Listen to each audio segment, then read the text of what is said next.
Yooyaa akkam jirtu hordoftoota reediyoo BBC Afaan Oromoo sagantaan keenya Keeniyaa Naayiroobii irraa isiniif darbu amma jalqabeera.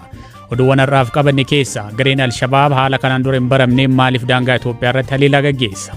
Waraana kaaba Itoophiyaa kan naannoo Oromiyaa akkasumas rakkooleen siyaasaa biyya keessaa caasaan nageenyaa fi tika biyyattiin duraan ittiin beekamtu akka laafuuf shoora taphateera.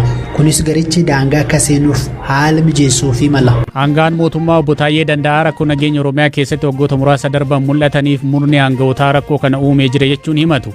Ammarra dhaabbannee olaallu garuu waan takka argamee hin beekne. Bara namni bakka baay'eetti bahee galuu itti dadhabe waan baay'ee fokkisu jira jechuudha. Kanneenii fi odeessaalee biroos isiniif dhiyeessinaa hiikaa fi tasaa isiniif dhiyeessaa nu waliin tura.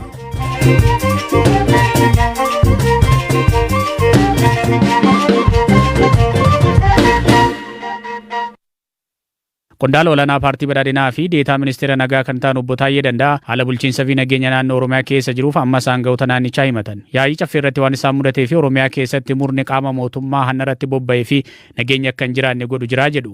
Waayilli kiyyaa maatii olaanaa obbo Taayyee Danda'aa wajjin turtii taasiseera. Paartii badhaadhinaa naannoo Oromiyaa keessa wanni deemaa jiru maali? Qoodinsii fi gareen amma mul'atu hoo maali kan isin qeeqxan? Wanni rakkoon jiru murna xiqqaa maafiyaa of ijaaree hannatti bobba'e hin jira. Wal fiddaan jiru isa wajjin malee paartii badhaadhinaati kan jedhu miti. Badhaadhina miti wal fiddaan badhaadhina keessa otoo hin ta'in annacha badhaadhina fakkaatee achi keessatti marge isatu waan kana waan kaleessa qabsoofnee fi wayyaaneen nama kolaasaa wayyaaneen nama ajjeesa jenneeti mootummaa nu keessa jiru keessatti waan akkana fokkuu godhamuu hin qabu. Yoo namni yakkee seeraan yakka godhatanii fi yoo hin ajjeechisallee ta'e seeraan qoratamee mirgi isaa eegamee raawwatamuu qaba jennee amanna. Garuu bakka kanatti mirga namaatiif murni naatoo hin qabne hin jira jechuudha. Bakki itti wal didaa jirru bakka kana jechuudha. Murna kana maqaa dhooftanii abalu maaliif jechuu dadhabdan? Suni yeroon isaan geenye gaafa ga'u maqaan dhoofna. Murni uummataaf naatoo hin qabne ka gaafa namni dhugu inni sirbu kan dhimma uummataati irratti mari'achuudhaaf yeroo hin qabne ka dhugaatiif bashannanaaf immoo yeroo hin dhabne hin jira. Qabsoo ammatti jirtanitti yaaddoo nageenyaa akka qabdan dubbattan. Yaaddoon nageenyaa isin qabdan kun maalirraa maddee wabiin keessanoo maali amma? Gaafa dura qabsoo eegallullee wabii ammanneen seenne san wabiin qabsoodha injifannoodha wanni biraan jirtu. Akka paartii keessaniitti marii keessoo karri isaa cufamee jira jettanii eertaniirtu. Hammam yaalii gootanii ijibbaatarra geessan? Baay'een yaalii gochaa ture gaafa jecha abbootii gadaa hoggaa gabbaanee dubbannu keessatti maan mari'attanii namoonni jedhanii jiru. Dhugaadha qabsoo gaafa gootu karaa keessoo mari'attee rakkoo kee hiikkachuun hin barbaachisa. Garuu murni amma jennu kun mariin akka godhamu walii wajjin dubbiin akka godhamu hin barbaadu jechuudha cufaadha. Akka qabsoon keessoo hin jiraanne ka ukkaanfamuuf badiin jiru maalinni ka jedhu hin laalamaa yaanni ka'aa achi keessatti abbaan badiin argamaa itti gaafatamummaan hin dhufa jechuudha. Ajjeechaa qondaala poolisii Salamoonfaa keessattis harki caasaa mootummaa jira ka jedhu ka himtu. Ragaa maal qabdu isin waan kana irratti? Ragaa jira. Wanni dhiyeenya kana mul'achaa jiru. Wanni ammatti fangoone jira. Wanni guutummaa Oromiyaa irratti deemaa jiru isin akka bakka bu'aa uummataatitti akkamitti madaaltu haala nageenyaa Oromiyaan itti jirtu kana? Rakkoon akkana hammaatu kuni akka dhufuu deemu waggaa 2 dura waggaa 3 dura argaa turre. Akkaataan caasaa nageenyaa itti qabaa turre. Akkaataan siyaasaa naannoo keenyaa itti hoogganaa turre wanni jal'ate baay'ee jira. Ammarra dhaabbannee olaallu garuu waan takka argamee hin beekne. Bara namni bakka baay'eetti bahee galuu itti dadhabe waan baay'ee fokkisu jira jechuudha. Kun namoota gariitiif milkaa'ina hunda galeessa bara kana ka goone jedha. Milkaa'ina hunda galeessa yoo ta'e wanni kun warri gadadoo kanaan milkaa'ina hunda galeessa jedhee himu namni manni irra gubatee bakka galuu hin qabu. Hangaan irraa qalamee waan ittiin qotatu hin qabu. Gadadoonni keessa jiru waan lakkaa'amee dhumuu miti. Ganda keenya qofa miti. Hojii deemtee ilaaluu dandeecha. Wallagga deemtee ilaaluu dandeecha. Wanni kun nama dhukkubuu dhabee milkaa'ina hunda galeessa keessa jirraa dhugaa jedhamu waan baay'ee nama dhibu. Seenaa keessatti akkana rakkatee beekayee uummanni keenyaa ka jedhu ani hin dhageenye. Amma dura caasaa mootummaa fayyadamee hangaa'ota daldala simintoo fi jimaata irratti bobba'antu jira jechaa turtan. Mootummaan ammoo wanni kun sobaa qorannoodhaan qulqulleeffadheetiin jira ka jedhu kaasa. Isin hangaa'onni mootummaa daldala simintoo fi jimaa irratti bobba'anii jiru jettan kanaa fi ragaa qabdu amma wanni kun maalirra jira?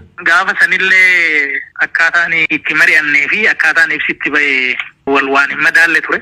waan cal jenne baay'ee qabna jechuudha. Akkaataan dubbiin jimaa itti madaalamee akkaataan dubbii ajjeechaa abbootii gadaa ganaa qorannaa akkasii miti hin jedhame gaafa sanu. Wanni jimaa wal qabatu sadarkaa kamitti maaltu keessa jira maaltu keessa hin jirre hin jedhu laalla turre. Ergasii as immoo ragaa qabatamaan an argame baay'ee jira.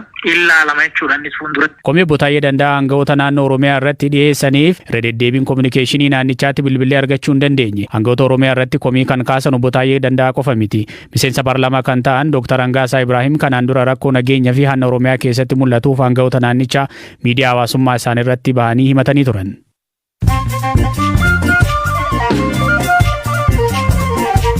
Hordoftoota keenya ammoo gidduudhaan oduu gaggabaaboon isinitti hima. Ministeerri ittisaa Raashiyaa Yuukireen haleellaa misaayilaa raawwatteen booji'amtoota waraanaa 40 ajjeeste jechuun himatte.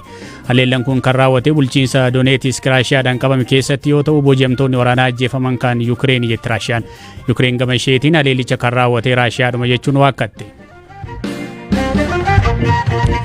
Pirezidaantiin Ameerikaa Joo Baayidanii fi pirezidaantiin Chaayinaa Shii Jinping sa'aatii 2 dhimma Taayiwaan irratti bilbilaan ergaa waliin haasa'anii booda wal akeekkachiisan jedhame.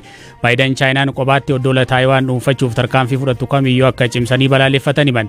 Pirezidaanti Shiin gama isaaniitiin Baayidan dhimma imaammata Chaayinaa tokko jedhu fudhachuu qaba jechuun ergaa akeekkachiisanii booda namni ibiddaan taphatu ni gubataa jedhan.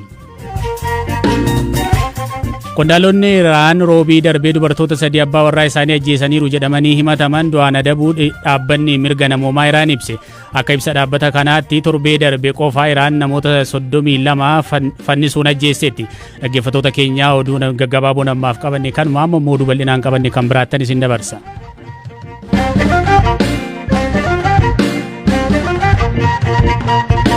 Gareen Alshabaab magaalaa Somaaliyaa daangaa Itoophiyaa irratti argamtu Atoo jedhamtu keessatti har'a ganama marsaa lammaffaatiif haleellaa raawwachuu hangaan tokko BBC mirkaneessan. Hidhattoonni Alshabaab torban tokko duraas magaaluma daangarra jirtu kana keessatti haleellaa raawwatanii humna addaa naannoo Somaalee waliin waraana gaggeessuun isaanii ni yaadatama. Haleellaan Alshabaab Itoophiyaa biyya rakkoo siyaasaa keessa jirtu irratti gaggeessu kun hagam yaaddoodha. Hirbaa Gammachuu kan qopheesse qaba. Ji'oota 8 dura miidiyaan UK Channel 4 jedhamu gabaasa ajajaa olaanaa poolisii naannoo Somaalee Koloneel Deeq Abdullaahii wabeeffachuudhaan hojjeteen Al-Shabaab daangaa Itoophiyaa irraa kiiloomeetira 3 qofaa fagaatee akka jiru dubbatanii ture.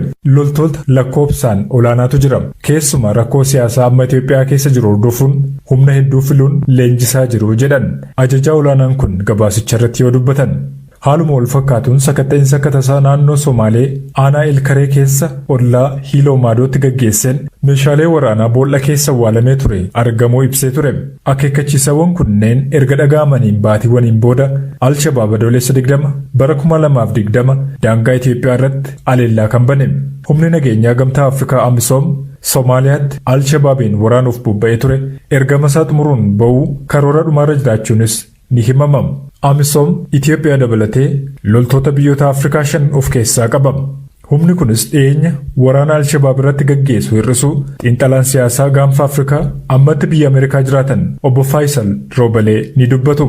Walitti bu'insa keessoo Itoophiyaatti uumamaniin wal qabatee humnoonni nageenyaa hidhatanii fi ijaarama raayyaa ittisa biyyaa idilee wal fakkaatan akka poolisii addaa naannoo diigamuu qabu kan jedhu dhaga'amaa tureera.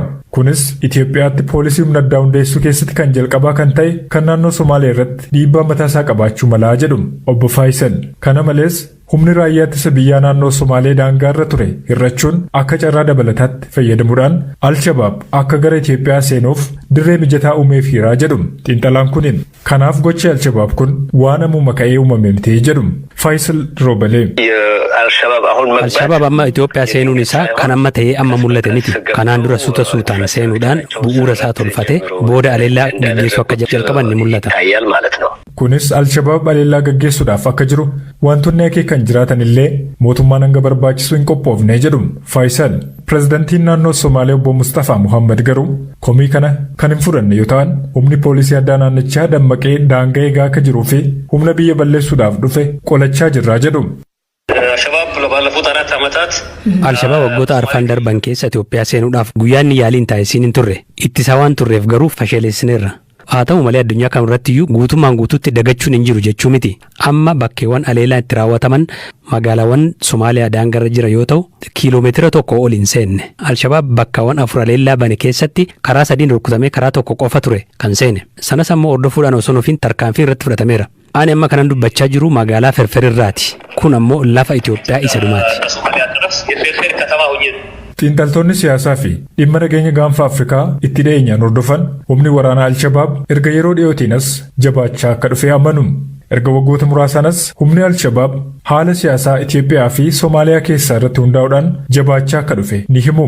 Alshabaab Somaaliyaatti magaalotaa fi naannolee bal'aa keessattis dhiibbaa cimaa uumaa jira jedhu xiinxalaan siyaasaa gaanfa Afrikaa Rashid Abdiin. Rakkoon siyaasaa keessoo Itoophiyaatti dhalates qaawwa uumeeraa jedhu. Caasaan humna nageenyaa cimaan Itoophiyaan duraan ittiin beekamtu dadhabuusarraa kan ka'e haalli Alshabaabiif haala mijataa uumeera. Waraana kaaba Itoophiyaa kan naannoo Oromiyaa akkasumas rakkooleen siyaasaa biyya keessaa caasaan nageenyaa fi tika biyyattiin duraan ittiin beekamtu akka laafuuf shoora taphateera. Kunis garichi daangaa akka seenuuf haala mijeessuufi mala. Gareen hidhattootaa kunis mootummaan Moqadishoo dadhabaa ta'uu fi haala rakkoo siyaasaa Itoophiyaa keessaa hubachuun humna isaa jabeeffachuun Itoophiyaa seenuu barbaade. Alshabaab haleellaa tokko irratti hidhattoota 1,500 bobbaasuun waan mul'ate hin beeknedha. Kunis garichi Itoophiyaa irraa fedha guddaa qabaachuu agarsiisa. Mootummaan Itoophiyaa oduu galgala kana himeen immoo itti gaafatamaa piroopaagandaa Alshabaab kan ta'e Fuwaad Mohammad Kalaafiin dabalatee aangawoota garichaa 3 ajjeesuu hime. Itti gaafatamaan piroopaagandaa garee Alshabaab kun kanaan dura Ameerikaan maallaqa guddaa baastee barbaadaa turte. Qondaalli waraanaa olaanaan raayyaa ittisa Itoophiyaa fi qindeessaa yeroo komaandii poostii kan ta'an Meejar Jeneraal Tasfaayee Ayyaalaw burqaa oduu Itoophiyaatti akka himanitti haleellaa humna qilleensaa waliin qindaa'uun fudhatameen kuusaa meeshaa garee Alshabaab kanas barbadeessuu dubbatan.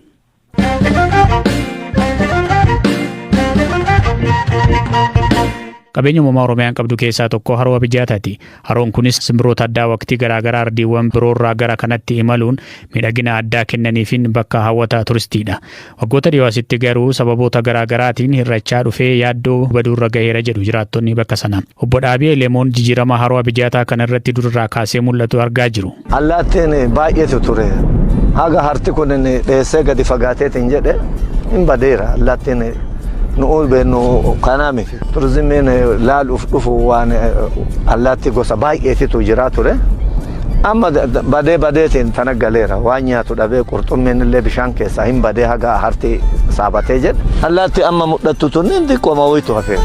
Bara Haile Sillaasee jechuun 62 3 4 haga ammaa kana caalaa mandara ture. Mandara sanneen baasee namni baqatee ganda biraatitti biraa deeme achirraa gadde bi'aatuma dhufe waggaa 10 jalqabe haga waggaa 2 baay'ee goge. Abbaa taayitaa eegumsa naannoo aanaa Jiddoo Kombolchaa irraa obbo Tuujii Kamaal sababni haroon kun itti badaa deemeef maal akka ta'e dubbatu. Kun immoo bishaan kun sogiddummaa qaba. Sogiddummaa sana ol qabatee bishaaniin hurka yoo hurkumoo hir'ataa deemaa jechuudha. Obbo Dhaabiin ammoo sababa Abijjaataan gogaa deemuuf akkas jedhu. Sababbi lama. Tokko lanni kun cituu fi goguu jalqabnaan. Lammeessoo isa uumamaa kana paampiin kunin chaayinaali jedhama karaa kana baasanii hin xuuxa. Xuuxee soodaashiin sun harootu jira. Haroo san irratti jissanii tiroona irraa oomishanii warshatti galchanii gurguratu. Kanaafuu lanni irraa gogaa ishaan tajirtu tan hin xuuxuu achitti itti fayyadamu harti baay'ee guutu. Oduu naannoo kana waan uummata naannoo ollee fayyadee mootummaafillee galii galchuu oduu argameetiin jedhe baay'ee bareeda. Garuu ka hora kana hojjettoota soodaashii kana yoo ta'e achi uummata naannooti hagana muluu waan baay'ee inni fayyadu hin jiru. Bulchaan ganda Dassitaa Abijjaataa obbo Tibbee Soora Shaambaa haroon kun uummata naannicha jiraataniif faayidaa kenne waan hin qabneef osoo maal ta'e wayyaa kan jedhu dubbatu. Hara kanarraa uummanni naannaa kanaaf hin fayyadamu. Mootummaa odoo waan kana xiyyeeffannaa itti kenneetan dhaabbata garaagaraa dubbisee hojii dhabaallee irra nu ijaaree turistiiwwan garaagaraa asitti osoo galanii uummata naannootiif illee akka bu'aa buusu. Tuttuqqii garaagaraa irraallee yoo mootummaan xiyyeeffannaa itti kennee jedhe harti kun uummanni naannootuun eega.